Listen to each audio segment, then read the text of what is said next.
And here with Victoria's coach, Ken Adkins. Ken, I know last night I was leaving the baseball field over and I saw you were already back over here. I imagine it was a long night here. It was a long evening. I come back and just hung out here at the field for about an hour, trying to just process what had happened down there yesterday. You know, we got down there. We got a lead early yesterday. We had 15 strikeouts in the first 5 innings, and then have a 5-run inning and get beat. And Which I wasn't not too sure. many of those all year, were there? No, and like I said, we just, we hadn't had any of those type games. I've had teams in the past that would always have that one bad inning, and this team is usually, we've lost some games late, but we're not Delaney usually keeps us from having those big bad type innings. So, Mike and I were really upset. My assistant coach, Mike Horton, we were upset coming home. I was frustrated. I felt like, we should be hitting the Wyoming East pitcher, and we weren't doing it. The changeup really bothered us yesterday. I do not know why. They did me a favor by not throwing that thing today, because they did. We never saw that changeup today. We struggled with that yesterday, and so I'm not sure if they just decided not to do it, but it allowed us to time the pitch a little better today. They said the kids were good. We hit before the game. Mike and Billy said the kids really hit the ball well before the game. And it seemed like from the very get-go, you know what I mean? I juggled the lineup, which I don't like doing. I put Kaylin up there first because I thought if you walk her, you're going to give me a run in the first inning. And so... Was that the whole process that's the whole there? thing. And then moving Destiny yes, up to maybe yes. get... And this was the plan. We thought they would walk her. I batted. Allie is probably our best contact hitter. I put her second. I said, I'm giving you one strike, and then we're going to steal twice, and we're going to bunt her home. That was the plan. And I said, if you fail, Destiny's going to bunt her home right behind you. And I said, we're going to score the first run. And so, they ended up pitching to her. Did you think maybe that then the whole plan went awry, because they did get her out after they had scored a run in the first? Maybe you're thinking. Well, and I thought and I would have thought about that too. You're up a run, so even if you pitch to her and she's the first batter and she hits a home run, you're still in a tie game. You're not really hurt, and that's probably what they were thinking. But they get her out, and then they get her out. But then our kids just, they went right on with the plan. So we get a couple base hits. We did the same things we talked that we needed to do. Get a couple runs in the first. I felt good about it. I thought we were seeing the ball well today, and we play well at home. We do play well at home, and we have a huge inning in the second inning and kind of blow the thing open, and I said, if we can keep the pressure on them and score a few more runs in the third, I felt like we could take the crowd out of the game because they were really in it early. They travel great. Rabid fans is the best word for them. I mean, they're very dedicated to their kids and to their school. So is rabid your way of being nice? And I think that's a harsh word, but they well, are. I think if I was a fan and you said that fans were rabid, I would take that as a compliment. I think they put pressure on everybody on the field when they're out there and they're loud and boisterous. That's good. Just sit there on the bench. They wave the flag, and their parents and their kids, they're into the game. So it's something I talk about all the time. I mean, I used to go down to those Oak Hill, Wyoming East basketball games. Their fans they're into it. I like ours to be like that.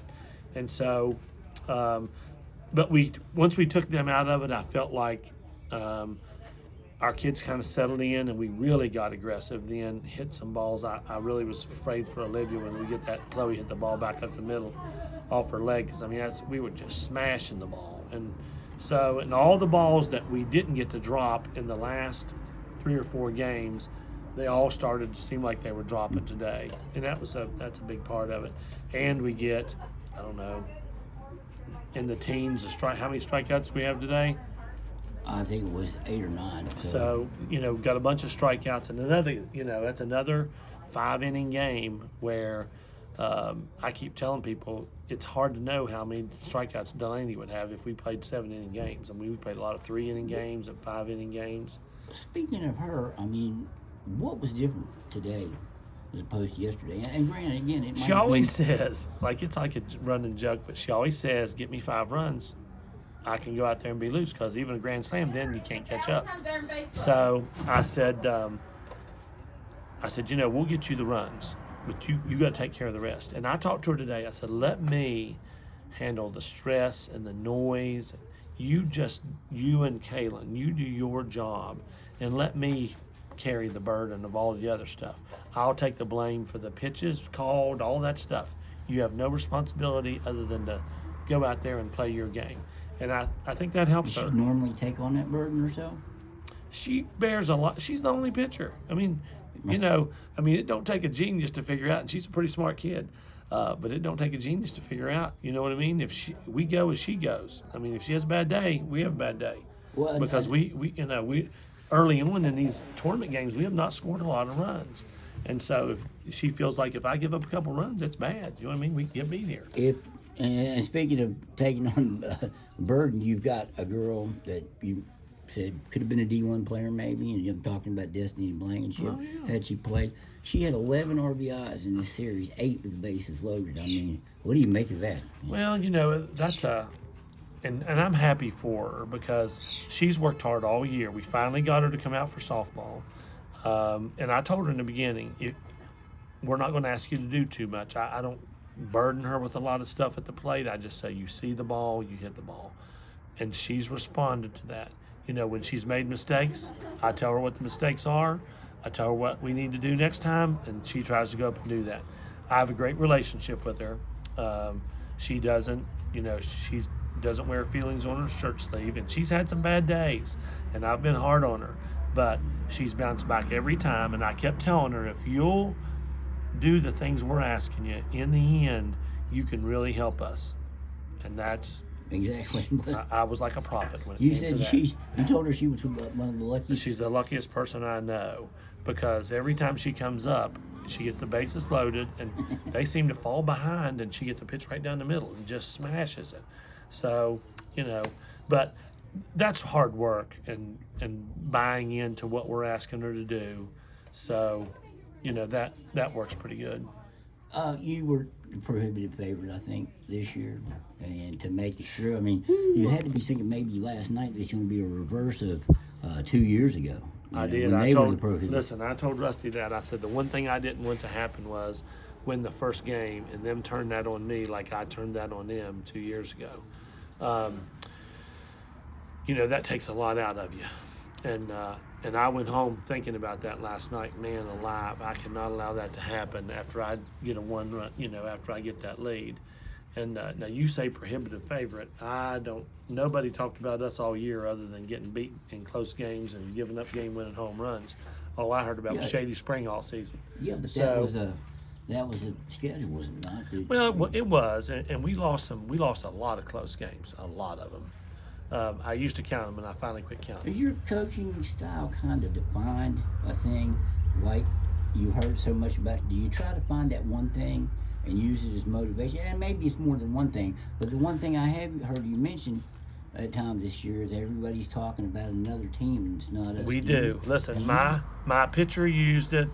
She goes to the same pitching coach as Paige Maynard. All we heard about was Paige can throw at 68 miles an hour. Shady Springs 22-2. It's all in the paper. It's on Max Preps. Their stats are outrageous. You know what I mean? That's all we heard about. And so my pitcher goes to the same pitching coach. So I told her, you're the best pitcher in Southern West Virginia. And you've proven that over and over and over again. And she is the best pitcher. I got the best catcher in the state, I think. I think I got the best player in the state in Kaylin. So we've used that all season long when people talk about, everybody, St. Albans is wonderful, and they are a great team. They shellacked us the first time. We played them here and got beat in the 7th inning 2-0. We played with the best team in the state. And those are the things that I keep reminding them of. I have to remind myself of it sometimes. but we're capable of doing that on any given day. Well, my point is, what did you find in this series that motivated you? Or was there one thing? You know what? I don't think it's one thing. I think it's there are some natural rivalries with independents. Shady Spring is one, and Wyoming East is the other one. I still have a couple kids. I have 3 kids: Chloe Hart, Sarah Bragg, and Kaylin Parks. They were here for those. Struggle to try to get over the hump of beating Wyoming East, get to right to the knowing that we could get to the state tournament and get beat in this sectional. We were in the same section, losing the sectional championship, heartbreaking games, with chances to win every time. It was always a close game, and so I don't know. I think those 3 kids spend enough time talking to these other kids about we owe them. You know what I mean? We suffered through that. Holly beat us like a rag doll, and then, I think this was our opportunity, and they felt like this is our time. I wondered at times if it was our time, but they did not. The kids they always thought that this was their time, that they could do this. So I Turned applaud out them. that it I really applaud them. I applaud them for that. They maybe were a little smarter than me. Yeah, hey, Ken, I appreciate the Thank time as you. always. Thank you. And good luck in Charleston. It's always great, Dave. Thanks. Thank you.